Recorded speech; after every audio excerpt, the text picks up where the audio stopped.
Hello everyone, welcome to Unacademy में आप सभी का स्वागत है। So let's crack NEET UG with us by the top educators of the country with the quality content and great learning experience. So let us prepare for NEET UG. Let me introduce myself. My name is Rahul Tagaria. I have been teaching physics since 5 years in the various top institutions of the country. Till now, I have mentored several thousands of aspirants of NEET and IIT JEE. And I'm BTech from the National Institute of Technology Rourkela. Yes, I'm an engineer from the NIT Rourkela, and now I'm available here to help the students of the country to learn the concepts of physics for NEET UG with the best examples and the best notes. Let me talk about a new anthem, means our motto. We want you to crack NEET UG with the India's largest learning platform, An Academy. So you can get our lectures on YouTube, and if you want a proper structured courses, then you need to get the Unacademy Plus subscription. So get Unacademy Plus subscription and access to the unlimited lab and recorded courses from India's best educators. Yes, you will get everything from India's best educators. So if you did not download the Unacademy app yet, please go to Play Store and download Unacademy Learning app and click the plus button so that you can get the Unacademy Plus, and there you can buy the Unacademy Plus subscription. So what are the benefits of buying Unacademy Plus subscription? You'll get the daily live classes, the live tests and quizzes, structured courses, and unlimited access to the live and recorded lectures. So during the live classes, you can chat with your educators, you can engage in the discussions, you can have one-on-one interaction with your educator, you can ask your doubts, you can also discuss your answers, and you can have a lot of fun with your educators. The next thing is the your performance. So you can evaluate your performance by a regular mock test and quizzes and get its detailed analysis of your performance. Next, structured courses. What do you mean by structured courses? Many students don't know after completion of one topic which topic they should start.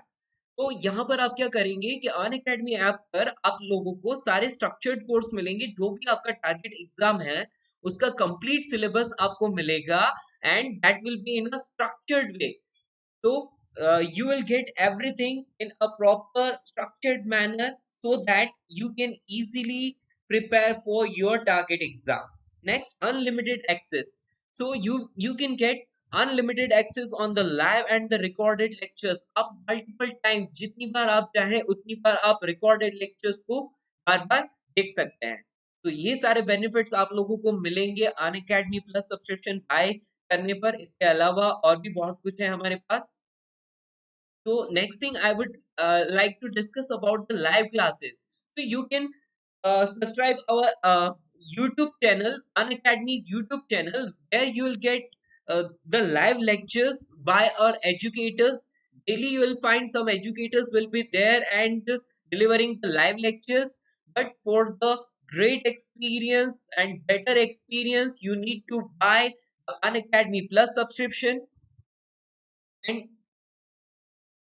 you can see you will get the India's top educators on the Unacademy app, and they are mainly from the reputed institutions like IITs, NITs, and reputed MBBS colleges and AIMS.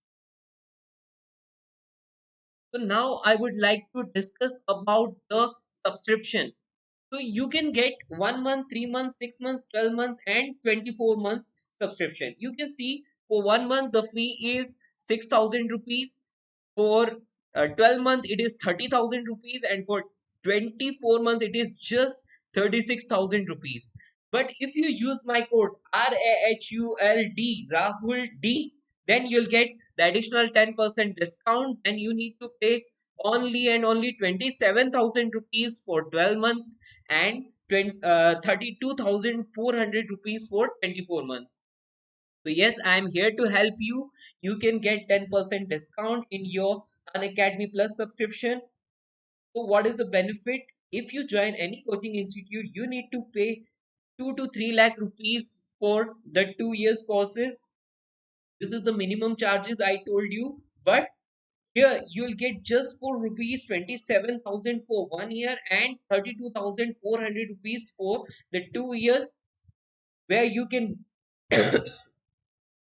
where you can get the complete syllabus of your target exam. For example, if you are preparing for NEET UG, then you will get the physics, chemistry, and biology. Biology includes both zoology and botany. So please use my code RAHULT. It is just like a promo code. It is my referral. If you use it, you'll get the 10% discount in the Unacademy subscription. The next our topic, projectile motion. So I'm going to discuss projectile motion today. So what is projectile motion? So at first we saw our daily activities like if we are throwing, हम कोई पत्थर को फेंकते हैं, तो वो पत्थर क्या करता है, इस तरह से जाता है और वापस नीचे आ जाता है, तो जो पथ वो फॉलो करता है उसको हम बोलते हैं प्रोजेक्टाइल मोशन. सो उसकी मोशन को हम प्रोजेक्टाइल मोशन करते हैं. तो whenever a particle is thrown obliquely at some angle from the ground, it follows a curved path determined by a constant gravitational force. And then the particle is called projectile and its motion is called projectile motion. Example हम दे सकते हैं कि कोई batsman है, यदि वो bat से ball को जोर से हिट करता है, एक सिक्सर मारता है, तो बॉल क्या करती है, बॉल उड़ते हुए जाती है और डायरेक्टली जाकर बाउंड्री में गिरती है. तो वो जो बॉल की जो मोशन है उसको हम बोलते हैं प्रोजेक्टाइल मोशन एंड बॉल को हम बोलते हैं प्रोजेक्टाइल. तो जब हम टू फ्रेंड्स आपस में कैच कैच खेलते हैं, बॉल एक दूसरे के पास में फेंकते हैं, तो जो बॉल की मोशन है वही प्रोजेक्टाइल मोशन है. ठीक है. सिमिलरली एरोप्लेन से जब कभी बाढ़ आती है या कहीं पर कोई डिजास्टर आता है, तो वहां पर फूड पैकेट्स डिलीवर किए जाते हैं, तो इस कंडीशन में क्या होता है, एरोप्लेन जाती है और वो ऊपर से फूड पैकेट्स वगैरह गिराती है, तो उसकी मोशन भी क्या है, प्रोजेक्टाइल मोशन. सिमिलरली बहुत सारे एयरक्राफ्ट जो होते हैं, हमारे आर्मी के एयरक्राफ्ट जो हैं एयरफोर्स के, वो क्या करते हैं, जो हमारे दुश्मन है उनके कैंप्स को उड़ाने के लिए वो ऊपर से बॉम्ब गिराते हैं, तो चलते हुए प्लेन से जो बॉम्ब गिराते हैं, तो उसकी जो मोशन होती है वो भी प्रोजेक्टाइल मोशन का ही एग्जाम्पल है. So projectile motion is an example of two dimensional motion. ये एक टू डायमेंशनल मोशन का एग्जांपल है. अभी तक हमने क्या किया था, अभी तक हमने पढ़ा था रेक्टिलिनियर मोशन और मोशन अलोंग स्ट्रेट लाइन, यानी कि मोशन इन वन डायमेंशन. तो उसमें मोशन हमेशा एक ही लाइन के अलोंग होता था, लेकिन यहाँ पर मोशन अब टू डायरेक्शंस में साइमल्टेनियसली होगा. पहले सिर्फ एक्स एक्सिस के अलोंग या फिर वाई एक्सिस के अलोंग होता था, अब एक्स एक्सिस और वाई एक्सिस दोनों ही डायरेक्शन में एक साथ होगा, यानी कि this is the example of motion in a plane. तो टू डायरेक्शंस मिलके एक प्लेन बनाती है. तो इस प्रोजेक्टाइल मोशन में हम लोग क्या क्या पढ़ेंगे ये हम देख लेते हैं. First thing is oblique projectile motion. Oblique projectile motion means जब कभी भी प्रोजेक्टाइल को यानी कि पार्टिकल को सरफेस से, हॉरिजॉन्टल से या फिर वर्टिकल से किसी एंगल पर प्रोजेक्ट किया जाता है, तो उसकी मोशन को हम बोलते हैं oblique projectile motion. Oblique projectile motion में पहले हम पढ़ेंगे projectile on a ground and later और हम पढ़ेंगे projectile from a tower. And the next thing is horizontal projectile motion. Horizontal projectile motion में पार्टिकल्स को हॉरिजॉन्टली फेंका जाएगा और उसके बाद वो प्रोजेक्टाइल पाथ फॉलो करता है, प्रोजेक्टाइल मोशन करता है, तो वो हम पढ़ेंगे. So let us discuss the projectile motion on a ground. So projectile motion on a ground पढ़ने के लिए हम लोग क्या करेंगे, सबसे पहले एक पार्टिकल को लेते हैं. तो पार्टिकल को हम क्या करते हैं, हॉरिजॉन्टल जो हमारा ग्राउंड है उससे किसी एंगल थीटा पर प्रोजेक्ट करते हैं, उसको किसी एंगल थीटा पर हम लोग फेंक देते हैं विद इनिशियल वेलोसिटी u, यानी कि जिस इनिशियल वेलोसिटी से उसको फेंका गया वो वेलोसिटी है u. तो क्या होगा, ये जाएगा ऊपर और फिर वापस आकर ग्राउंड में गिर जाएगा. So it comes back to the ground again. क्यों आता है, it comes due to the attraction force of gravitational force. So gravitational force जो है अर्थ की वजह से, जो अट्रैक्शन फोर्स है उसकी वजह से ये क्या करता है, पार्टिकल वापस जमीन पर आ जाता है. सो ये मोशन क्या होती है, प्रोजेक्टाइल मोशन होती है. तो इस कंडीशन में क्या होता है, हम कंसीडर करते हैं कि जो प्रोजेक्टाइल मोशन हो रही है वो ग्राउंड के क्लोज हो रही है, यानी कि ग्राउंड से बहुत ज्यादा डिस्टेंस पर नहीं हो रही है, बहुत ज्यादा हाइट पर नहीं हो रही है। क्यों हम ऐसा कंसीडर कर रहे हैं? हम ऐसा इसलिए कंसीडर कर रहे हैं ताकि हम लोग क्या कर पाए, एक्सेलरेशन ड्यू टू ग्रेविटी जो जी है उसकी वैल्यू को हम लोग कांस्टेंट कंसीडर कर पाए। क्योंकि लार्ज हाइट्स पर चले जाएं तो अर्थ से डिस्टेंस के साथ साथ क्या होता है, एक्सेलरेशन ड्यू टू ग्रेविटी की वैल्यू वेरी करती है, लेकिन अर्थ की सरफेस की close acceleration due to gravity की वैल्यू हमेशा क्या रहेगी, कांस्टेंट रहेगी। नेक्स्ट थिंग, हम अज्यूम करते हैं कि there is no air resistance, यानी कि वहां पर कोई एयर रेजिस्टेंस नहीं है। ठीक है, यदि एयर रेजिस्टेंस होगा तो वो हमारी मोशन को अफेक्ट कर सकता है, तो हम वो नहीं चाहते हैं, हम जस्ट सिंपली प्रोजेक्टाइल मोशन को स्टडी करना चाहते हैं, तो हम कंसीडर करेंगे कि there is no air resistance. Okay, so during the projectile motion, its acceleration is always downward because gravitational attraction force downward होता है, इसलिए acceleration जो होगा हमेशा downward रहेगा and constant रहेगा। तो अब हम आ जाते हैं इसकी कैलकुलेशन पर। तो पहले हम क्या करते हैं, पहले हम लोग इसके डायग्राम को हम लोग स्टडी करते हैं। यहाँ पर हम आ जाते हैं इसके डायग्राम पर। ये जो डायग्राम है हम यहाँ पर देखते हैं, इसमें देखो हमने क्या किया, ग्राउंड को, हॉरिजॉन्टल डायरेक्शन को, ग्राउंड को मैंने एक्स एक्सिस कंसीडर कर लिया एंड वर्टिकल डायरेक्शन जो थी यानी कि टुवर्ड्स द स्काई, इसको हमने वाई एक्सिस कंसीडर कर लिया। अब यहाँ पर हम देख सकते हैं कि ये जो पॉइंट है इसको हम बोल सकते हैं ओरिजिन। तो ये ओरिजिन है, ओरिजिन से पार्टिकल को प्रोजेक्ट किया विद इनिशियल वेलोसिटी u, तो ये इसकी इनिशियल वेलोसिटी u हो गई। इस वेलोसिटी से हम लोगों ने पार्टिकल को प्रोजेक्ट किया, पार्टिकल जाता है। यहाँ पर देखो ये कर्व्ड पाथ दिखाई दे रहा है आप लोगों को, this is the curved path which is followed by the particle and particle again coming back to the ground. तो ये इनिशियल वेलोसिटी इसकी u है। आफ्टर दैट हम देख सकते हैं ये v जो दिख रहा है ये किसी इंस्टेंट पर, जब पार्टिकल इस पॉइंट पर पहुंच जाता है तब उसकी वेलोसिटी है। तो this is theta, theta is angle of projection. Initial velocity horizontal surface से जो एंगल बना रही है उसको हमने एंगल ऑफ प्रोजेक्शन बोला है एंड दैट इज थीटा। तो we are just calculating, we are just analyzing the projectile motion। तो इसके लिए हम क्या करेंगे कि x और y डायरेक्शन को देखेंगे। तो we know x and y directions are completely independent of each other। हम जानते हैं जब हमने वेक्टर्स पढ़ा था तो वेक्टर्स में हम लोग x डायरेक्शन को के साथ i कैप यूनिट वेक्टर लगाते थे एंड y डायरेक्शन के साथ j कैप यूनिट वेक्टर लगाते थे। तो यहाँ पर भी वही करेंगे, x डायरेक्शन को हम लोग I cap यूज करेंगे एंड y डायरेक्शन के लिए हम लोग j cap यूज करेंगे। So x directions and y directions are at 90 degree with each other, so they are completely independent of each other। So what is the initial velocity? Initial velocity is u। अब हम क्या करते हैं, इसके two components ले लेते हैं, x direction में भी हम एक कंपोनेंट ले लेते हैं एंड y डायरेक्शन में भी हम लोग एक कंपोनेंट ले लेते हैं। x direction and y direction दोनों तरफ हम लोगों ने कंपोनेंट ले लिया। x डायरेक्शन में आएगा component u cos theta and y direction में u sin theta. So this are the two components. So हम लिख सकते हैं initial velocity u vector that is u cos theta i cap plus u sin theta j cap. After that हम लोग बात करते हैं इसकी एक्सेलरेशन की। तो एक्सेलरेशन इसका हमेशा कांस्टेंट रहता है and that is because of acceleration due to gravity and always downward। So downward direction को हमने negative y axis बोला है, इसलिए the downward axis downward y axis is minus j cap। So हमने लिख लिया acceleration vector is minus g j cap। The next, velocity of the particle at any time t। जैसे ही हमने particle को फेंका, अब particle t is equals to 0 पर motion start करता है और थोड़ा ऊपर पहुंचता है। तो किसी टाइम t पर हमें वेलोसिटी बतानी है, तो इसके लिए हम simple equation of motion use करते हैं, v is equals to u plus at। So v vector is equals to u cos theta I cap plus u sin theta j cap and acceleration is minus g j cap into time।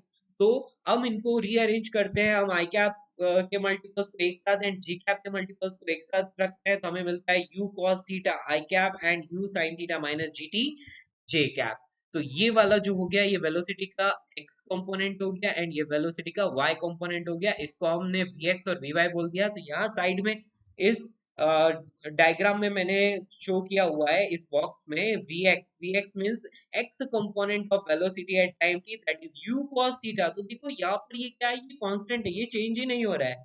Initially भी u cos theta था, किसी time t पर भी u cos theta था। क्यों ऐसा हुआ? ऐसा इसलिए हुआ because there is no acceleration in x direction. तो एक्स डायरेक्शन में कोई एक्सेलरेशन है ही नहीं। जब कोई एक्सेलरेशन एक्स डायरेक्शन में है ही नहीं तो एक्स डायरेक्शन की वेलोसिटी को अफेक्ट कर ही नहीं सकता। आफ्टर दैट हम बात करते हैं y कंपोनेंट ऑफ वेलोसिटी। तो हम जानते हैं कि देखो y component of velocity vy है एंड vy को हम लिखते हैं uy minus a by T, यानी कि u sine theta minus g T, जो कि हम लोगों ने पहले ही लिख दिया है। तो यहाँ पर हो गया vy is equal to u sine theta minus g t. तो ये हमें मिल गई x component of velocity and y component of velocity. अब मुझे किसी भी इंस्टेंट पर चाहिए पार्टिकल की speed.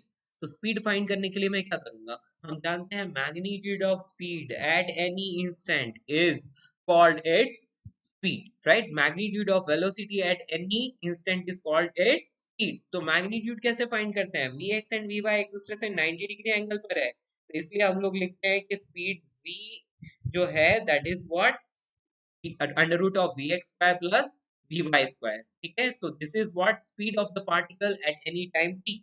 Okay, the next thing is position or we can say the displacement, क्योंकि ये origin से start कर रहे हैं तो हम बोल सकते हैं displacement of the particle at any time t that can be given by the simple basic equation of motion s is equals to ut plus half at square. तो ये हो गई हमारी सिंपल इक्वेशन ऑफ मोशन और इसको हमने बोल दिया s is equals to ut plus half at square. तो ये हो गया s is equals to ut plus half at square। और अब हम करते हैं u की वैल्यू इसमें रख लेते हैं और एक्सेलरेशन की भी वैल्यू इसमें रख लेते हैं। तो हमें मिलता है q cos theta i cap plus u sin theta j cap.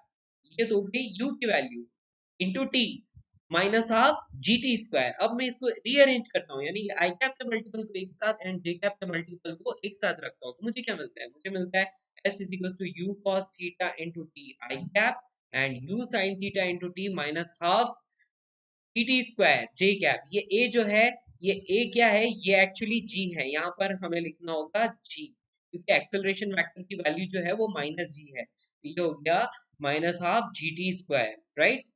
तो u cos theta into t i cap, ये हो गया डिस्प्लेसमेंट का x component and u sin theta into T minus half G T square j cap, ये हो गया y component of the acceleration.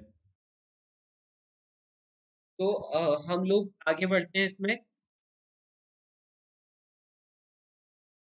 Next, time of flight. तो हम लोगों ने देख लिया कि किसी टी टाइम पर वेलोसिटी क्या हो सकती है, किसी टी टाइम पर पार्टिकल का डिस्प्लेसमेंट क्या हो सकता है, हमने बहुत अच्छे से डिस्कस कर लिया है। टी टाइम पर velocity u cos theta i cap plus u sin theta minus g t j cap and displacement क्या होगा? u cos theta into t i cap plus u sin theta into T minus half G T square j cap. तो next हम बात करेंगे time of flight of the projectile. Time of flight क्या होता है? whenever a particle is thrown, so ये जब motion start कर रहा है यहाँ से लेके जब ये वापस ग्राउंड तक पहुंचता है, इस पूरी मोशन में उसको जितना टाइम लगा, जितने टाइम तक पार्टिकल एयर में था, that is called time of flight of projectile. तो time of flight of projectile find करने के लिए हम क्या करते हैं? जब भी हमें किसी भी पार्टिकल का टाइम ऑफ फ्लाइट फाइंड करना होता है तो हम हमेशा उसकी वाई डायरेक्शन को ऑब्जर्व करते हैं, वर्टिकल डायरेक्शन को ऑब्जर्व करते हैं। क्यों? क्योंकि एक्स डायरेक्शन में पार्टिकल के पास कोई एक्सेलरेशन था नहीं, उसकी वेलोसिटी कांस्टेंट थी। लेकिन वाई डायरेक्शन में पार्टिकल के पास क्या था? एक रिटार्डेशन था, acceleration due to gravity downward था, जो कि वाई डायरेक्शन की वेलोसिटी से ऑपोजिट था। तो क्या होगा? विद टाइम वाई डायरेक्शन में पार्टिकल की वेलोसिटी धीरे धीरे धीरे धीरे डिक्रीज होती जाएगी। जब पार्टिकल मैक्सिमम हाइट पर पहुंचेगा तो पार्टिकल की वाई डायरेक्शन की जो वेलोसिटी थी वो जीरो होगी। पता चला जीरो होगी, पार्टिकल और ऊपर नहीं जा रहा है, मतलब पार्टिकल ऊपर जा रहा है और फिर वापस नीचे आ रहा है, तो मतलब वाई डायरेक्शन में ऊपर जाने के लिए वेलोसिटी उसके पास अब बची ही नहीं। दैट मैक्सिमम हाइट पार्टिकल की वेलोसिटी क्या हो जाती है? जीरो हो जाती है। ठीक है, तो जब पार्टिकल यहाँ से स्टार्ट किया और वापस ग्राउंड पर पहुंच गया तो हम बोल देते हैं कि वाई डायरेक्शन में जहां इनिशियली ये था वापस वहीं पहुंच जाता है, यानी कि y कोऑर्डिनेट जो पार्टिकल का इनिशियली एंड फाइनली क्या रहता है?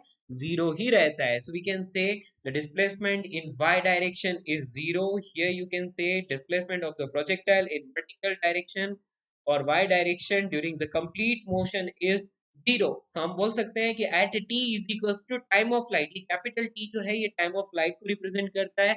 At small t is equals to capital t, s y is equals to zero, यानी कि displacement in y direction is zero. तो डिस्प्लेसमेंट इन वाई डायरेक्शन अभी हमने पढ़ा था वो क्या होता था, u sine theta into T minus half G T square. T की जगह हम कैपिटल टी रख लेते हैं, तो हमें मिलता है U sine theta into T minus half G T square is equals to zero. हम इसको सॉल्व करते हैं तो हमें मिलता है the time of flight is T is equals to 2u sin theta upon G. Yes, this is the very very important formula. So ये formula आप लोगों को याद रखना है, जो कि मैंने बॉक्स में ड्रॉ किया हुआ है और यहाँ पर मैं एक स्टार मार्क भी बना रहा हूँ। ये फॉर्मूला बहुत ही इंपॉर्टेंट है, बहुत ही काम आता है। तो t is equal to 2u sin theta upon g। अच्छा, u sin थीटा क्या होता है? u sin theta is velocity in y direction, right? तो हम इसको ऐसे भी लिख सकते हैं, the time of flight t is equal to 2 as it is रहेगा, एंड उसके बाद u sin थीटा को हम बोल सकते हैं initial velocity in y direction. So 2 u y upon g। अब ये एक और फॉर्मूला भी यूज कर सकते हैं, ठीक है? मेन फॉर्मूला उधर बॉक्स में लिखा है और ये एक वही फॉर्मूला है actually, 2 u y upon g। Actually u sin theta को मैंने u y लिख लिया है, ठीक है? तो यहाँ पर हमें समझ में आ गया कि time of flight of projectile कैसे फाइंड करते हैं। नेक्स्ट चलते हैं आगे। मैक्सिमम हाइट अचीव, यानी कि पार्टिकल को फेंका, पार्टिकल जाता है इस तरह से, ऊपर जाता है और वापस नीचे आ जाता है। तो पार्टिकल जो है वो ग्राउंड से मैक्सिमम कितनी हाइट तक पहुंचेगा उसको हम बोलते हैं maximum height achieved by the projectile. So उसी को हम फाइंड करने जा रहे हैं। तो यहाँ देखो, यहाँ डायग्राम में आप देख सकते हो, पार्टिकल को यहाँ से फेंका, पार्टिकल गया गया गया मैक्सिमम हाइट तक पहुंचा। ये मैक्सिमम हाइट कहाँ आएगी? जस्ट इसके पाथ के मिडल में, राइट? सो यहाँ पर हम देख सकते हैं Vx की वैल्यू किसके बराबर होगी? मैंने बोला था x डायरेक्शन में कोई एक्सेलरेशन होता ही नहीं है। जब x डायरेक्शन में कोई एक्सेलरेशन नहीं होता है, इसका मतलब Vx की वैल्यू ux के बराबर होगी, यानी कि इनिशियल वेलोसिटी का जो हॉरिजॉन्टल डायरेक्शन में कंपोनेंट था u cos थीटा, उसके बराबर होगी। Vx की वैल्यू u cos थीटा के बराबर होगी। आफ्टर दैट मैक्सिमम हाइट पर हम बाई डायरेक्शन की वेलोसिटी की बात करते हैं। तो भाई वो वैसे ही मैक्सिमम हाइट पर पहुंच गया और ऊपर जा ही नहीं सकता, यानी कि ऊपर की ओर उसकी मोशन नहीं हो रही है। इसका मतलब बाई डायरेक्शन में उसकी वेलोसिटी कितनी हो गई? Zero. So always remember, at maximum height velocity in y direction, velocity of projectile in y direction becomes zero at maximum height. So हम लिख सकते हैं क्या? At maximum height velocity of the particle in y direction becomes zero. Hence at maximum height vy is equals to zero. अब यहाँ पर हम क्या करते हैं? Basic equation of motion use करते हैं, क्योंकि हमें हाइट फाइंड करनी है, मतलब हमें यहाँ पर क्या करना होगा? डिस्प्लेसमेंट को भी यूज करना होगा। तो इसलिए हम इक्वेशन जो यूज करते हैं that is dy square is equals to uy square plus 2as, क्योंकि एक्सेलरेशन किस डायरेक्शन में? एक्सेलरेशन वर्टिकल डायरेक्शन में। तो यहाँ पर वैल्यू रख लेते हैं vy is equals to 0, and uy की वैल्यू जो होती है वो u sin थीटा होती है, हम सभी को पता है, हमने देखा था अभी। तो vy is equals to 0 लिख लिया एंड uy की वैल्यू u sin थीटा रख ली। तो we are getting 0 is equals to u sin theta square minus 2 g h. Actually acceleration जो था वो माइनस जी था, तो इसलिए यहाँ माइनस जी हो गया, और डिस्प्लेसमेंट एस। तो वाई डायरेक्शन का डिस्प्लेसमेंट की बात कर रहे हैं, तो यहाँ पर था, यानी कि ग्राउंड में था और ग्राउंड से ऊपर उड़ के मैक्सिमम हाइट तक पहुंचा। तो मैक्सिमम हाइट पर उसका डिस्प्लेसमेंट जो था दैट वाज कैपिटल एच। तो हमने यहाँ पर क्या लिख लिया? कैपिटल एच लिख लिया। तो इसलिए हम इसको सॉल्व करते हैं तो हमें क्या मिलता है? हमें बेसिक फॉर्मूला मिलता है h is equal to you square sine square theta upon 2g। Sine square theta का मतलब साइन थीटा का whole square. Okay, this is the same thing, आप सब जानते होंगे। So the basic formula is h is equals to u square sin square theta upon 2g। ये formula बहुत बहुत इंपॉर्टेंट है, आप सभी को याद रखना है ये फॉर्मूला। कई बार क्वेश्चंस पूछे जाते हैं मैक्सिमम हाइट के बारे में। सो यहाँ स्टार मार्क भी मैंने कर दिया है। This is the very important formula. Boxes में जो भी फॉर्मूलाज आपको लिखे मिल रहे हैं, formulas are very very important. The next thing is some points about it. तो अब हम कुछ पॉइंट्स देख लेते हैं इसके बारे में कि yeah, there is no acceleration in horizontal direction, hence the velocity of the particle in horizontal direction always remains constant। अभी थोड़ी देर पहले ही मैंने आपको बताया था कि हॉरिजॉन्टल डायरेक्शन में कोई एक्सेलरेशन होता ही नहीं है, because there is no air resistance, no gravity in horizontal direction. तो हम बोल सकते हैं the acceleration of the particle in horizontal direction is zero. इसका मतलब उसकी वेलोसिटी हॉरिजॉन्टल डायरेक्शन में हमेशा क्या रहेगी, कांस्टेंट रहेगी। जब भी एक्सेलरेशन जीरो होता है तो वेलोसिटी क्या रहती है, कांस्टेंट रहती है। ओके, नेक्स्ट पॉइंट हम लोग देख लेते हैं। At maximum height the velocity of the particle is only in horizontal direction. हम जानते हैं कि velocity of the particle is what, vx i cap plus vy j cap, and हम जानते हैं मैक्सिमम हाइट पर vy की वैल्यू जीरो है। इसका मतलब जो भी वेलोसिटी होगी वो हॉरिजॉन्टल वेलोसिटी के बराबर होगी, यानी कि vx के बराबर, और vx की वैल्यू हमेशा कांस्टेंट रहती है, that is equal to ux यानी कि u cos थीटा। हम बोल सकते हैं at maximum height the velocity of the particle is what, v is equals to u cos theta। Okay, तो मुझे लगता है आप ये चीज अच्छे से समझ गए होंगे। अब हम आगे बढ़ते हैं। Next is horizontal range. Horizontal range क्या होता है, the horizontal distance covered by the particle during the complete projectile motion is called its horizontal range. तो यहाँ पर मैंने लिखा हुआ है ये point, the horizontal distance covered by the particle during the complete projectile motion is called its horizontal range. यहाँ diagram में आप देख सकते हो, ये प्रोजेक्टाइल का पाथ है, प्रोजेक्टाइल ऐसे गया वापस ग्राउंड पर आ गया।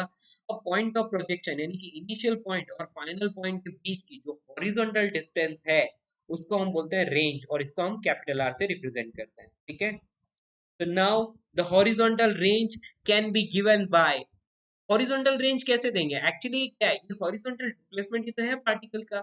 मैं हॉरिजॉन्टल कंपोनेंट ऑफ डिस्प्लेसमेंट लिख लूं पार्टिकल का, तो वो हमने थोड़ी देर पहले ही लिखा था, क्या था, q cos theta into t, right. तो हॉरिजॉन्टल डिस्प्लेसमेंट जो है that is u cos theta into t। यहाँ पर मैंने एस वाई लिख लिया है, एक्चुअली ये एस वाई नहीं है, ये एस एक्स है। तो यहाँ पर आप लोगों को एस एक्स लिखना होगा क्योंकि हॉरिजॉन्टल डायरेक्शन को हमने एक्स डायरेक्शन कंसीडर किया है, तो इसको हम एस एक्स लिख लेते हैं। तो s x is equal to u cos theta into t, और एस एक्स की वैल्यू किसके बराबर होनी चाहिए, रेंज के बराबर, एंड दैट इज आर।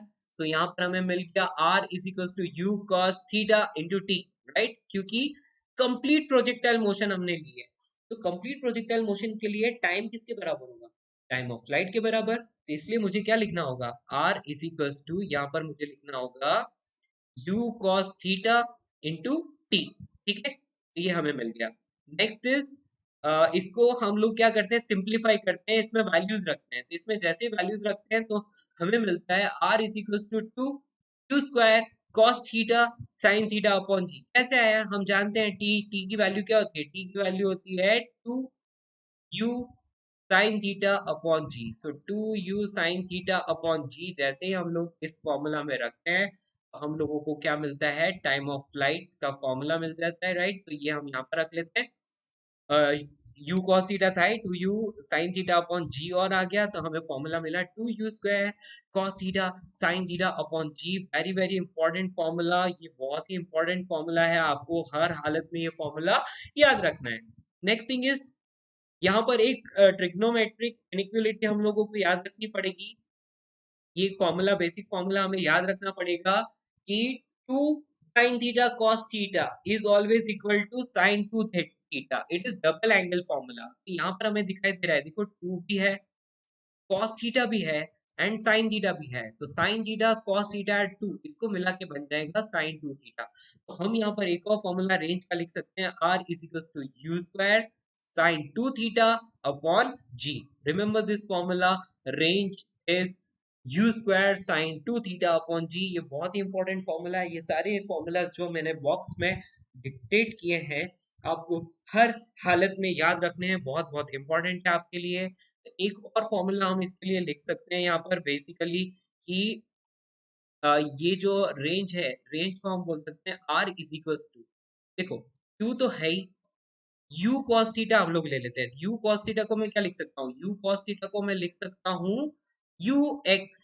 उसके बाद मैं बात करता हूँ u sin थीटा, क्योंकि वहां पर u स्क्वायर है, u स्क्वायर में से u cos थीटा को एक ले लिया, u sin थीटा को एक ले लिया, तो u sin थीटा क्या बनेगा, ui बन जाएगा। तो ये ui अपॉन जी है। तो हमें रेंज का एक और फॉर्मूला मिला 2ux uy upon g, very very important, but most important formulas are in these boxes, तो आपको ये याद रखने हैं हर हालत में, ठीक है। तो यहाँ पर हम लोगों ने बहुत अच्छे से बात कर ली है।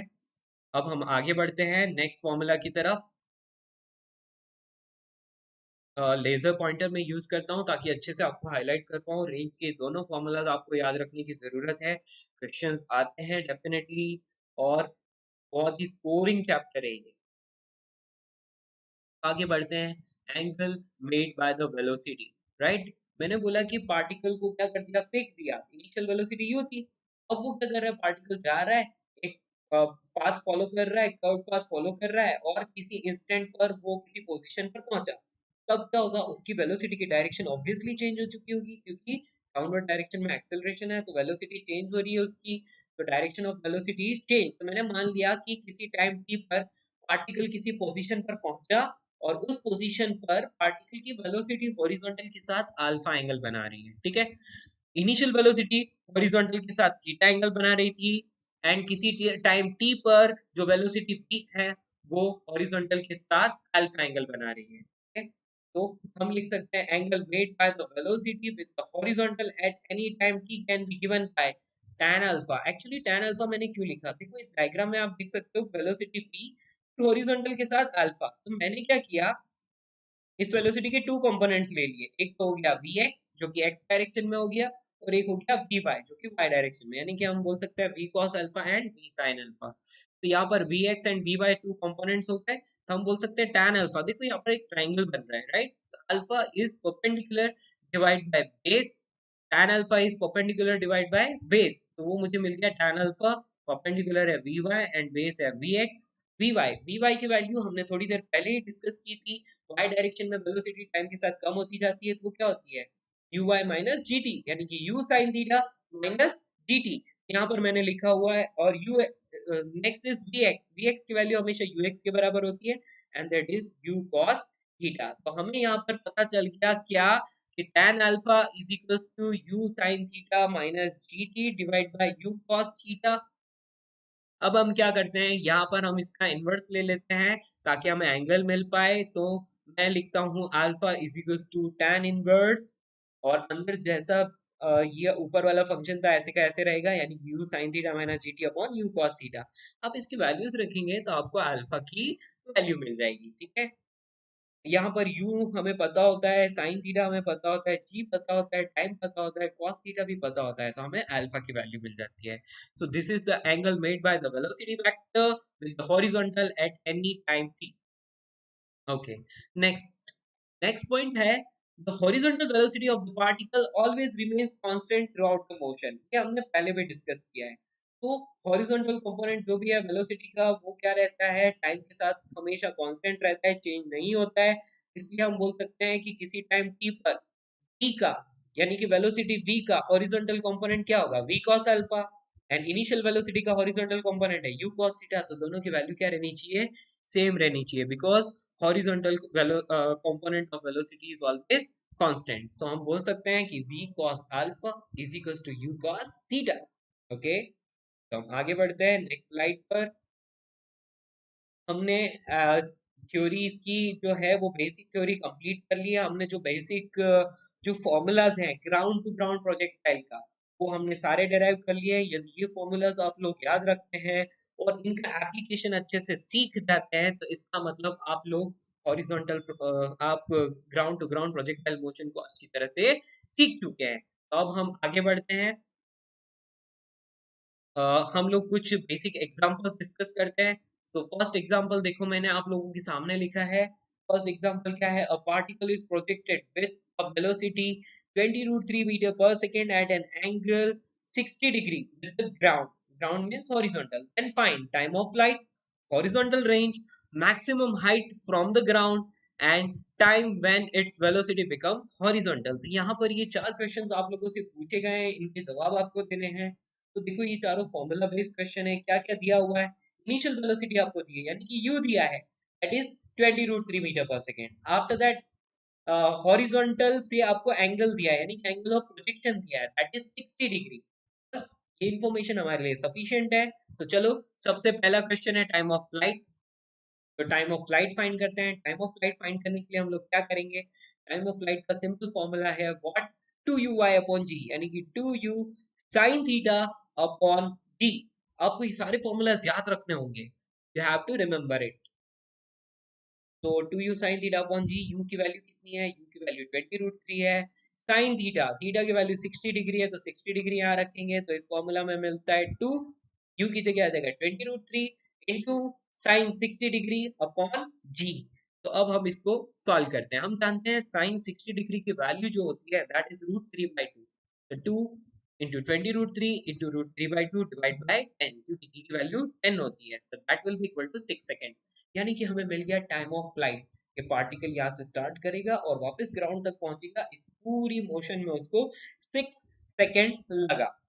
ओके, तो next thing is horizontal range. Okay, उससे पहले मैं बात करना चाहूंगा कि पार्टिकल को हाफ पाथ कवर करने में कितना टाइम लगा। तो ऑब्वियसली कंप्लीट प्रोजेक्टाइल जो है एक उसकी जो मिडिल से देखें तो वो सिमेट्रिकल होता है। इसका मतलब जितना टाइम ऊपर जाने में लगता है उतना ही टाइम नीचे आने में भी लगता है, हम सभी जानते हैं। मतलब 3 सेकंड उसको ऊपर जाने में लगता है और 3 सेकंड उसको नीचे आने में लगता है, ठीक है, तो total 6 seconds. Next horizontal range. Horizontal range का फॉर्मूला हम सभी लोग जानते हैं, 2u² sin theta cos theta upon G, या फिर u² sin 2 थीटा अपॉन जी। दोनों में से कोई भी फॉर्मूला आप लोग यूज कर सकते हैं, सेम ही आंसर आपको मिलेगा। तो यहाँ पर मैं यूज करने जा रहा हूँ 2u² cos theta sin theta upon G. Let us put its value 2, u की जगह हम लिख लेंगे 20√3, स्क्वायर हो गया इसका, फिर cos 60 degree sin 60 degree upon G. So let us put its value, हमें मिलेगा 2 इंटू 20√3 का स्क्वायर इंटू 1/2 इंटू √3/2। हमने cos 60 degree and sin 60 degree की वैल्यू रख दी, डिवाइड बाई जी, जी की वैल्यू 10 होती है। जैसे इसको हम रखते हैं हमें मिलता है 60√3 मीटर्स, यानी कि 60√3 मीटर्स दूर जाकर गिरेगा। √3 की वैल्यू आप रख सकते हैं, वो 1.73 होती है। इट डिपेंड्स ऑन ऑप्शन आपको क्या दिया हुआ है, तो उसी के हिसाब से आपको काम करना है, ठीक है। तो मैंने यहाँ पर सिंपली 60√3 लिख लिया है। Next, next is maximum height achieved. Maximum height achieved means एक पार्टिकल को यदि हम लोगों ने फेंका तो हॉरिजॉन्टल ग्राउंड से मैक्सिमम कितनी हाइट तक पहुंचता है, तो that is its maximum height, and that maximum height will be u² sin square theta upon 2g। जो बेसिक फॉर्मूला है मैक्सिमम हाइट का हम वो फॉलो कर रहे हैं। तो हम uy² अपॉन 2g भी लिख सकते हैं। तो यहाँ हम वैल्यू रखते हैं u की, u इज 20√3 हमने रखा, तो हमें मिला 20√3 स्क्वायर, फिर sine square 60 degree upon 2g। तो साइन 60 डिग्री की वैल्यू √3/2 होती है, वो हम रख लेते हैं यहाँ पे, और g की वैल्यू 10 रख लेते हैं, तो हमें यहाँ पर मिलता है 45 मीटर्स। यहाँ से हमें पता चल रहा है कि पार्टिकल को थ्रो करने के बाद वो ऊपर जाता है और वो मैक्सिमम 45 मीटर तक जाता है। तो 45 metre is the maximum height achieved by the particle. The fourth number question is time when its velocity becomes horizontal। तो अभी कुछ देर पहले ही हम लोगों ने बात की थी कि जब पार्टिकल मैक्सिमम हाइट पर पहुंचता है तब क्या होता है, उसकी y डायरेक्शन की वेलोसिटी जीरो हो जाती है, तो उसकी वेलोसिटी सिर्फ हॉरिजॉन्टल डायरेक्शन में रहती है। तो सिर्फ और सिर्फ हॉरिजॉन्टल डायरेक्शन में ही उसकी वेलोसिटी है, मतलब हम क्या बोल सकते हैं कि particle velocity is completely horizontal. तो उस वक्त टाइम क्या हो रहा होगा, उस वक्त टाइम जितना ऊपर जाने में टाइम लगा वही टाइम हो रहा होगा, यानी कि 3 second, half of the time of flight. Okay, तो कंप्लीट प्रोजेक्टाइल मोशन में 6 सेकेंड लगते हैं, तो उसको हाफ पाथ कवर करने में जस्ट उसका हाफ टाइम लगेगा, क्योंकि हॉरिजॉन्टल वेलोसिटी क्या है, कांस्टेंट है, तो 3 सेकेंड। ओके, या फिर हम ऐसे भी बोल सकते हैं ऊपर जाने में जितना टाइम लगा उतना ही नीचे आने में, तो टोटल 6 सेकंड है, तो ऊपर जाने का 3 सेकंड, नीचे आने का 3 सेकंड, राइट। तो मैक्सिमम हाइट तक पहुंचने में 3 सेकंड लग रहा है, इसलिए जब उसकी वेलोसिटी हॉरिजॉन्टल होगी तब टाइम कितना लगेगा, 3 सेकंड लगेगा। Next slide. तो हम लोग नेक्स्ट क्वेश्चन की बात करते हैं, क्वेश्चन नंबर 2। देखो, अब मैं आपसे वो न्यूमेरिकल्स डिस्कस कर रहा हूँ जिससे आपके बेसिक कॉन्सेप्ट्स क्लियर हो जाते हैं। तो फर्स्ट न्यूमेरिकल जो हमने किया उससे क्या हो गया, हमारे सारे फॉर्मूलाज को हमने यूज कर लिया, बेसिक फॉर्मूलाज को हम लोग यूज करना सीख गए, उसका एप्लीकेशन पार्ट सीख गए। चलो देखते हैं second number question. A particle is projected with a speed of 30 meter per second at an angle of 53 degree with the horizontal. Find its speed when it makes an angle of 37 degree with the horizontal। तो इसने question में क्या बोला है, देखो मैं एक diagram बना के आपको दिखाता हूँ। इतना अच्छा नहीं बन पाएगा डायग्राम मुझसे, लेकिन फिर भी ट्राई करता हूँ। क्योंकि मेरे पास अभी पिन टैब नहीं है, तो बाद में ये अच्छे से हो पाएगा। तो मैंने ये प्रोजेक्टाइल पाथ बना दिया। अब मैं क्या कर रहा हूँ कि यहाँ पर लेट से पार्टिकल को प्रोजेक्ट किया, तो ये किसी टाइम टी पर पार्टिकल यहाँ पहुंच गया और उसकी वेलोसिटी भी यहाँ है, और ये हॉरिजॉन्टल से कोई एंगल अल्फा बना रही है, ठीक है। तो क्वेश्चन में क्या दिया हुआ है, यहाँ पर मैं लेजर पॉइंटर यूज कर लेता हूँ फिर से। या क्वेश्चन में दिया है कि initial velocity is 30 metre per second, यानी कि u की वैल्यू 30 मीटर पर सेकंड हो गई। After that angle of projection is 53 degree with the horizontal, horizontal से जो एंगल था वो 53 डिग्री था। Find it speed when it makes an angle of 37 degree with the horizontal, यानी कि जब वो हॉरिजॉन्टल से 37 डिग्री एंगल बनाए तब उसकी स्पीड फाइंड करनी है। तो थीटा की वैल्यू होगी 53 degree, that is initial angle, and alpha की वैल्यू होगी 37 degree, that is angle eight any time t। तो हम लोग बेसिक फॉर्मूला हम लोग ने कुछ ही देर पहले ही एक रिजल्ट डेराइव किया था, क्या कि the horizontal velocity of the particle during the projectile motion remains constant, मतलब v cos alpha is equals to u cos theta. तो जो हॉरिजॉन्टल डायरेक्शन की वेलोसिटी है वो क्या रहेगी, कांस्टेंट रहेगी। तो v cos alpha is equals to u cos theta. यहाँ पर v cos अल्फा, अल्फा की वैल्यू हमें डालनी है यहाँ पर। अल्फा की वैल्यू एक्चुअली 37 डिग्री है एंड थीटा की वैल्यू जो है 53 डिग्री है। तो यहाँ पर इस सॉल्यूशन में जो लिखा है दैट इज ये मेरे ख्याल से गलत लिख दिया गया है, तो कोई बात नहीं, आप लोग ध्यान दीजिए। यहाँ पर एक्चुअली 30 आ जाएगा, क्योंकि ये क्या है, ये initial velocity u cos theta, theta की वैल्यू 53 लिख ली, और जहाँ 30 लिखा है यहाँ पर हमें v लिखना होगा, ठीक है। तो ये इस तरह से लिख लेंगे। तो यहाँ पर हमें क्या मिलने वाला है, यहाँ पर हमें मिलने वाला है 30 into 30/5 और v into 4/5, ठीक है। तो यहाँ पर हमने वैल्यूज रख ली, तो इसको जैसे ही सॉल्व करते हैं तो यहाँ हमें मिलेगा 30 मीटर पर सेकेंड, राइट। तो फाइनल आंसर जो मिल रहा है that is 30 metre per second. Yes, यहाँ पर थोड़ी सी मिस्टेक हो गई है, बट इट्स ओके, मैंने आपको समझा दिया है कि v cos alpha is equals to u cos theta, right. तो v cos अल्फा मैंने यहाँ पर लिख लिया है कि v cos अल्फा यानी कि cos 37 degree, and u cos theta, u मतलब 30 एंड थीटा की वैल्यू जो है दैट इज 53 डिग्री। मैंने वैल्यू रख ली 30 into 3/5 is equals to v into 4/5। जैसे ही सॉल्व करते हैं तो हमें मिलता है v is equals to 30 metre per second. So this is the answer. Next हम बात करते हैं इस पॉइंट की। ये आपके सामने जो दिख रहा है, मैंने एक स्पेशल पॉइंट लिखा है दैट इज वेरी इंपॉर्टेंट।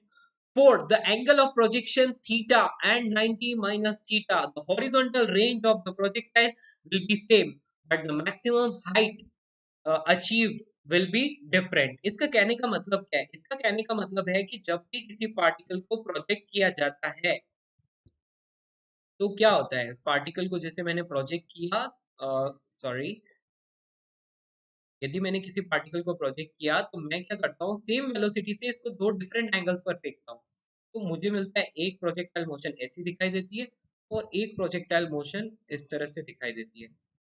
लेकिन क्या होता है, इनिशियली एंड फाइनल पार्टिकल क्या होता है, initial and final position same, यानी कि उसकी हॉरिजॉन्टल रेंज क्या हो रही है, सेम हो रही है। इसका मतलब क्या होगा कि जो एंगल ऑफ प्रोजेक्शन जो होगा वो थीटा एंड 90 माइनस थीटा होगा, ठीक है। तो यदि angle of projection is theta और 90 minus theta, then the horizontal range will be same for this both the angles, okay. ऐसा क्यों होता है, क्योंकि हमारा बेसिक फॉर्मूला है u square sine 2 theta upon g। तो साइन 2 थीटा में रखते हो तो, जब थीटा रखते हो तो u square sine 2 theta upon g, और जब 90 माइनस थीटा रखते हो तो u square sine 2 into 90 degree minus 2 theta हो जाएगा। तो sine 180 minus 2 theta is sine 2 theta, यानी कि सेम वैल्यू मिल रही है, यानी कि horizontal range will be same for both the angles theta and 90 minus theta, okay. तो चलो अब आ जाते हैं, क्वेश्चन डिस्कस करते हैं। Two particles are projected, actually मैंने यहाँ पर एक ही पार्टिकल को टू टाइम्स प्रोजेक्टेड के लिए बनाया था क्वेश्चन, लेकिन थोड़ा सा चेंज किया, तो यहाँ हम लिख लेते हैं टू पार्टिकल्स आर प्रोजेक्टेड, ठीक है। टू पार्टिकल्स आर प्रोजेक्टेड, या The two particles are projected with the same velocity at angles 30 degrees and 60 degrees respectively. Find the ratio of their time of flight, horizontal range and maximum height achieved. तो हम basic formulas use करते हैं T1 by T2 यानी कि time of light का ratio हम जानते हैं टाइम ऑफ लाइट क्या होता है 2u sin theta upon g। तो u तो सेम ही रहेगा दोनों ही एंगल्स के लिए। तो क्या डिफरेंट होगा, एंगल डिफरेंट है यानी कि 2u sin theta 1 upon g divide by 2u sin theta 2 upon g। सारी चीजें कैंसिल हो जाती है, बचता है सिर्फ sin theta 1 and sin theta 2। तो मिला T1 upon T2 is equal to sin theta 1 upon sin theta 2।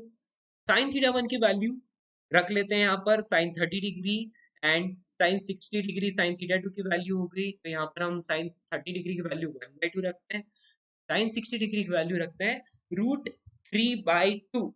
तो 2 से 2 कैंसिल हो जाएगा, हमें मिलेगा 1/√3। तो टाइम ऑफ लाइट का जो रेशियो आया that is 1/√3। Next, the ratio of horizontal range. हमें पता है हॉरिजॉन्टल रेंज का जो फॉर्मूला होता है that is what u² sin 2 theta upon g। ठीक है, तो सारी चीजें सेम है, u सेम ही है दोनों के लिए, तो g भी सेम है। तो हमें मिल जाएगा ratio sin 2 theta 1 upon sin 2 theta 2। सारी चीजें कैंसिल हो गई, सिर्फ sin 2 theta 1 and sin 2 theta 2 बचा। तो इन वैल्यूज को हम यहाँ पर रख लेते हैं। तो थीटा 1 की वैल्यू 30 डिग्री रखते हैं तो हमें मिलता है 2 इंटू 30 डिग्री यानी कि 60 डिग्री एंड नीचे थीटा 2 की वैल्यू 60 डिग्री रखा तो मुझे मिला sin 120 डिग्री। ठीक है, तो हमें पता है कि sin 60 degree and sin 120 degree दोनों की वैल्यू सेम होती है। तो इसलिए हम क्या रख लेंगे, रेशियो 1/1 रख लेते हैं यानी कि हमें फाइनली 1 मिला रेशियो। Next, height. तो मैक्सिमम हाइट अचीव्ड का भी रेशियो लिखना है। तो हम जानते हैं मैक्सिमम हाइट अचीव्ड का फॉर्मूला जो होता है वो होता है u² sin² theta upon 2g। जब हम दोनों का रेशियो लेते हैं h1/h2 सारी चीजें कैंसिल हो जाती है, सिर्फ बचता है sign square theta 1 divide by sine square theta 2 यानी कि sine square 30 degree divide by sine square 60 degree. तो साइन 30 डिग्री की वैल्यू 1/2 होती है एंड साइन 60 डिग्री की वैल्यू √3/2 होती है। जैसे इसका स्क्वायर करते हैं तो हमें मिलता है 1/3। ठीक है, सो ये इस क्वेश्चन का कंप्लीट सॉल्यूशन हो गया। नेक्स्ट मैं आगे बढ़ता हूँ, एक पॉइंट है जो बहुत ही इंपॉर्टेंट है, ये रिजल्ट आपको याद रखना है। Range of the projectile eight angle of projection of 45 degree is always maximum. ठीक है, तो यानी कि किसी भी प्रोजेक्टाइल की जो रेंज होगी वो मैक्सिमम होगी 45 डिग्री पर। यानी कि एंगल ऑफ प्रोजेक्शन 45 डिग्री हुआ तो रेंज हमेशा मैक्सिमम मिलेगी। क्यों? क्योंकि रेंज का फॉर्मूला होता है u² sin 2 theta upon g और हमें पता है साइन थीटा की मैक्सिमम वैल्यू जो होती है वो 90 डिग्री पर होती है। Sine 90 degree is 1। तो 1 जो होती है वो साइन थीटा की मैक्सिमम वैल्यू होती है। तो हमारा फॉर्मूला है u² sin 2 थीटा अपॉन जी यानी कि 2 थीटा की वैल्यू यदि 90 डिग्री बन गई मतलब रेंज मैक्सिमम हो जाएगी। तो 2 theta is equal to 90 degree तो theta is equal to 45 degree यानी कि रेंज जो होगी वो मैक्सिमम होगी जब एंगल ऑफ प्रोजेक्शन 45 डिग्री है। और वो मैक्सिमम रेंज कितनी होगी, तो मैंने बोला आपको कि साइन 2 थीटा की वैल्यू मैक्सिमम आ रही है यानी कि 1 आ रही है। तो वो फॉर्मूला बन जाएगा u² sin 2 theta upon g। sin 2 theta की वैल्यू 1 रख लो तो u² upon g। This is the maximum range of the projectile. Next question हम लोग डिस्कस करते हैं, question number 4। Find the angle of projection of a projectile for which the horizontal range and the maximum height are same. कुछ नहीं करना है, horizontal range r is equal to maximum height h, दोनों के formulas रख लो। तो range का फॉर्मूला होता है u² sin 2 theta upon g, यहाँ पर मैंने लिखा हुआ है। एंड मैक्सिमम हाइट का फॉर्मूला होता है u² sin square theta upon 2g। You square से यू स्क्वायर कैंसिल, जी से जी कैंसिल। जैसे हम लोग इसको सॉल्व करते हैं तो हमें मिलता है tan theta is equal to 4। ठीक है, यानी कि थीटा की वैल्यू जो मिल रही है वो मिल रही है tan इनवर्स 4। तो this is the answer for the question number 4। Next, question number 5। Question number 5 में हम लोग देख सकते हैं यहाँ पर हमें पूछा गया है a particle is projected with the speed of 100 metre per second at an angle of 53 degree with the horizontal. Find its speed after 6 second. यानी कि पार्टिकल को हमने 53 डिग्री एंगल पर और वो एंगल हॉरिजॉन्टल से 53 डिग्री एंगल पर 100 metre per second की इनिशियल वेलोसिटी से हमने क्या कर दिया, उसको प्रोजेक्ट कर दिया। तो उसकी स्पीड बतानी है 6 सेकंड के बाद। तो हम लोग जानते हैं कि किसी भी पार्टिकल की किसी टाइम टी पर जो वेलोसिटी होती है वो क्या होती है, that is v x i cap plus v y j cap.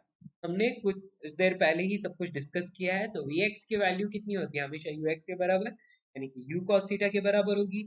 And v y की वैल्यू होती है क्या, u y minus g t, यानी कि u sine theta minus g t. यहाँ पर हमने वो फॉर्मूला लिख लिया है, basic formula v is equal to u cos theta i cap plus u sine theta minus g t j cap. तो हमें क्या मिल गया, हमें इसी टाइम टी पर वेलोसिटी मिल गई, राइट। और हम जानते हैं magnitude of velocity is what, v। तो यहाँ पर मैं क्या करता हूँ, ये vx और ये vy इन दोनों को सेपरेटली लिख लेता हूँ। तो vx is equal to u cos theta, अब u की वैल्यू 100 है एंड cos थीटा की वैल्यू 53 डिग्री है। जैसे ही मैंने वैल्यू रखी cos 53 डिग्री की वैल्यू 3/5 होती है, तो मुझे मिलता है 60 मीटर पर सेकेंड। तो ये क्या हो गया, किसी टाइम t पर हॉरिजॉन्टल कंपोनेंट ऑफ वेलोसिटी हो गया और वो 60 मीटर पर सेकेंड के बराबर आया। After that, vertical component of velocity at time t, तो vy is equals to u sin theta minus gt। देखो यहाँ पर लिखा हुआ है, तो u sin theta minus gt, यहाँ पर मैं वैल्यू रखता हूँ, u की वैल्यू मैंने 100 रख ली एंड sin थीटा की वैल्यू 53 डिग्री रखी, तो मुझे मिलता है 100 sin 53 डिग्री। यहाँ पर sin 53 डिग्री की वैल्यू मैंने रख ली, that is what 4/5, 100 into 4/5 minus G की वैल्यू 10 और टाइम लगाए 6 सेकेंड, तो 6 सेकेंड यहाँ डाल दिया, तो मुझे मिलता है 20 मीटर पर सेकेंड। तो vx मिल गया, vy मिल गया। तो हम जानते हैं speed, speed is equals to under root of vx square plus vy square. तो यहाँ पर हमने फॉर्मूला यूज किया एंड वैल्यू रख ली, तो हमें मिलता है अंडर रूट ऑफ 6800, यानी कि 10 रूट 68 मीटर पर सेकेंड। ठीक है, तो रूट 68 की वैल्यू वैसे 8.24 के आसपास होती है, लेकिन जरूरत नहीं है, वो डिपेंड करता है आपको ऑप्शन में क्या दिया है। ओके, सो नेक्स्ट क्वेश्चन हम लोग डिस्कस करते हैं, ये एक बैट्समैन के बारे में। Batsman hits a ball at an angle of 60 degree with the vertical. देखो, एक बैट्समैन है तो वो एक बॉल को हिट करता है 60 डिग्री विद द, यानी कि बॉल इस तरह से जा रही है, तो ये जो है वो है एंगल ऑफ प्रोजेक्शन। ठीक है, विद द हॉरिजॉन्टल ये वाला होगा और विद द वर्टिकल ये वाला। तो उसने बोला वर्टिकल से 60 डिग्री बना रहा है, हॉरिजॉन्टल से कितना बनाएगा, हॉरिजॉन्टल से 30 डिग्री बनाएगा। ठीक है, so the boundary is 68 metres away from him. उस बैट्समैन से जो बाउंड्री, जिस डायरेक्शन में उसने सिक्सर मारना चाहता है, तो वहां से जो बाउंड्री है वो 68 मीटर्स अवे है। What should be the minimum speed with which the batsman hit the ball for sixer. यानी कि बैट्समैन को सिक्सर मारना है, तो सिक्सर मारना है और वो वर्टिकल से 60 डिग्री यानी कि हॉरिजॉन्टल से 30 डिग्री एंगल पर यदि वो हिट कर रहा है, तो हिट करते वक्त उसको इनिशियल वेलोसिटी बॉल को कितनी देनी होगी, है ना। इसके लिए यहाँ क्वेश्चन में एक हेल्प दी हुई है, take root three is equal to 1.7, यानी कि रूट थ्री जहां पर भी यूज हो उसके वैल्यू को 1.7 यूज करना है। ठीक है, चलो सॉल्व करते हैं। तो बाउंड्री की जो डिस्टेंस है that will B horizontal range, right, क्योंकि पार्टिकल इस तरह से जाएगा और बाउंड्री में गिर जाएगा। तो हॉरिजॉन्टल रेंज का फॉर्मूला यूज करते हैं। हॉरिजॉन्टल रेंज का फॉर्मूला क्या होता है, 2u square cos theta sin theta upon g। ठीक है, तो ये थीटा क्या होता है, ये हॉरिजॉन्टल से एंगल होता है। ठीक है, तो वर्टिकल से एंगल 60 डिग्री है, तो हॉरिजॉन्टल से एंगल कितना होगा, 30 डिग्री। रिमेंबर, ये जो भी फॉर्मूलाज हमने यूज किए हैं इसमें हमने हॉरिजॉन्टल के साथ एंगल के लिए डिराइव किए हैं। तो आपको क्वेश्चन में कंफ्यूज करने के लिए वर्टिकल से भी एंगल दिया जा सकता है, उस कंडीशन में आपको क्या करना होगा, 90 में से माइनस करके हॉरिजॉन्टल के साथ एंगल निकालना होगा और फॉर्मूला में फिट करना होगा। तो हमने यहाँ पर ले लिया range 68 metres and theta, theta is 30 degree with the horizontal. ठीक है, अब हम इसको सॉल्व करते हैं। तो जैसे ही इसको सॉल्व करते हैं तो हमें क्या मिलता है, r इज इक्वल टू 20√3। कुछ नहीं किया हमने, ऊपर वाले फॉर्मूलाज में सारी वैल्यू रख ली। 2 into you square cos theta यानी कि cos 30 डिग्री जिसकी वैल्यू √3/2 होती है, sin 30 डिग्री जिसकी वैल्यू 1/2 होती है, डिवाइड बाई जी, जी की वैल्यू 10 होती है, और r 68 मीटर्स आपको रखने हैं। सॉल्व करोगे आपको u मिलेगा 20√2 मीटर। सॉरी, यहाँ पर मैंने r लिख लिया है, एक्चुअली ये r नहीं है, r को सॉल्व करने पर हमें फाइनली ये मिलता है। तो ये क्या चीज़ है, ये जो है ये है u। u मतलब इनिशियल वेलोसिटी, इनिशियल वेलोसिटी जो आपको मिल रही है that is 20√2 metre per second. Okay, सो आप समझ गए होंगे I hope. Next question number 7 में डिस्कस करता हूँ। Projectile is throne with a speed of 100 meter per second, making an angle of 60 degree with the horizontal. Find the time at which the inclination with the horizontal is 45 degree. इस question के कहने का मतलब एक particle को 100 metre per second की speed से horizontal से 60 डिग्री के एंगल पर प्रोजेक्ट किया। तो अब क्या हो रहा है, 60 डिग्री के एंगल पर प्रोजेक्ट किया, पार्टिकल इस तरह से जा रहा है और जब इसका इंक्लिनेशन हॉरिजॉन्टल से 45 डिग्री बन जाता है, यानी कि जब ये हॉरिजॉन्टल से 45 डिग्री का एंगल बना रहा है, तब हमें बताना है कि व्हाट इज द टाइम। ठीक है, तो यहाँ पर मैं सिंपली यूज कर रहा हूँ फॉर्मूला एंगल ऑफ प्रोजेक्शन का, कि फर्स्ट टाइम पार्टिकल जब जा रहा है, तो जब वो 45 डिग्री एंगल बना रहा है हॉरिजॉन्टल से, तब कितना टाइम हो रहा होगा। t इज इक्वल टू 0 पर स्टार्ट किया तो t कितना होगा। ठीक है, given that u is equals to 100 meter per second, theta is equals to 60 degree and alpha is equals to 45 degree। ठीक है, हम लोग सिंपली फॉर्मूला यूज कर लेते हैं tan अल्फा वाला, क्योंकि ये बेसिक फॉर्मूला है, इससे डायरेक्टली आंसर आ जाएगा। तो tan alpha is equals to vy by vx होता है, एंड vy की वैल्यू होती है u sin theta minus gt divide by u cos theta. हमने डिराइव किया था ये फॉर्मूला, ठीक है, प्रीवियस स्लाइड में। तो tan alpha is equals to u sine theta minus g t divide by u cos theta. इस फॉर्मूला में मैं वैल्यू रख लेता हूँ। अल्फा की वैल्यू 45 डिग्री है, यहाँ मैं वैल्यू रख लेता हूँ tan अल्फा यानी tan 45 डिग्री। और हम सभी जानते हैं tan 45 डिग्री की वैल्यू जो होती है that is 1। tan 45 degree is always equal to 1। u की वैल्यू रख लेता हूँ, u is 100 sin 60 degree, theta की वैल्यू रखी है 60 degree minus g t divide by u cos theta यानी कि 100 cos 60 डिग्री। ठीक है, तो जैसे ही इस फॉर्मूला में हम लोग वैल्यू रखते हैं, अब हम क्या करते हैं, वैल्यूज रख के इसको सिंप्लीफाई करते हैं, तो हमें t की वैल्यू मिलती है 5 रूट 3 माइनस 1। यानी कि जब ये हॉरिजॉन्टल से 60 डिग्री बना रहा था, उसके बाद फर्स्ट टाइम जब ये हॉरिजॉन्टल से 45 डिग्री के एंगल पर इंक्लाइंड है, तब टाइम हो रहा होगा 5 रूट 3 माइनस 1 सेकेंड। राइट, तो यहाँ रूट 3 की वैल्यू जो है हम 1.7 रख सकते हैं। ठीक है, 1.7 वैल्यू जैसे ही रखेंगे तो यहाँ 0.7 आएगा, तो 0.7 इंटू 5 जो होगा वो 3.5 सेकेंड आ जाएगा। ठीक है, चलो, तो इसी के साथ हमारे ये एग्जांपल्स फिनिश। तो अब मैं आपको बोल सकता हूँ कि हमारा जो ground to ground projectile motion है वो कंप्लीट हो चुका है। आई होप आपको ये लेक्चर बहुत बहुत पसंद आया है, और यदि ये लेक्चर आपको पसंद आया है तो please subscribe our channel and please click the bell icon so that you can get notifications of my further videos।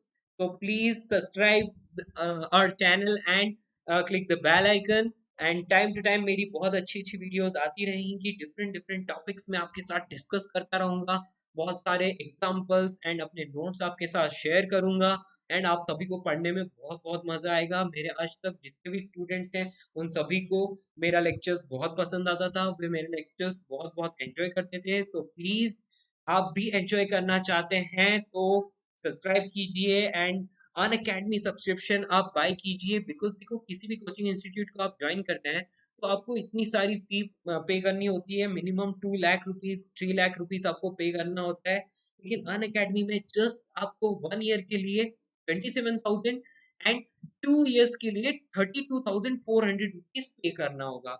वो भी आप मेरा ये रेफरल कोड यूज करते हैं RAHULT, तो आपको 10% डिस्काउंट मिल जाता है। राइट, तो 10% डिस्काउंट मिलने के बाद जो फी होती है वो 27,000 rupees for 1 year and 32,400 rupees for 2 years. आप 11th क्लास में हैं तो मैं चाहता हूँ कि मैं आपको प्रेफर करूंगा कि आप 2 इयर्स का सब्सक्रिप्शन खरीदें। क्यों, देखो, अब देख सकते हैं कि 1 मंथ का आता है 6,000 का, यदि 10% डिस्काउंट भी लगा लें तो 5,400 होता है। ठीक है, और 1 ईयर का है वो 27,000 का है। तो आप देखेंगे कि यहाँ सिर्फ 5 मंथ्स की फी ही आपसे ली जा रही है। सिर्फ 5 मंथ्स की फी में आपको पूरा कंप्लीट 1 ईयर का कोर्स मिलता है। ठीक है, तो प्लीज प्लीज प्लीज आप अपने पेरेंट्स से बात कीजिए। आपको यहाँ पर हमारे टॉप एजुकेटर्स के सारे लेक्चर्स मिलेंगे।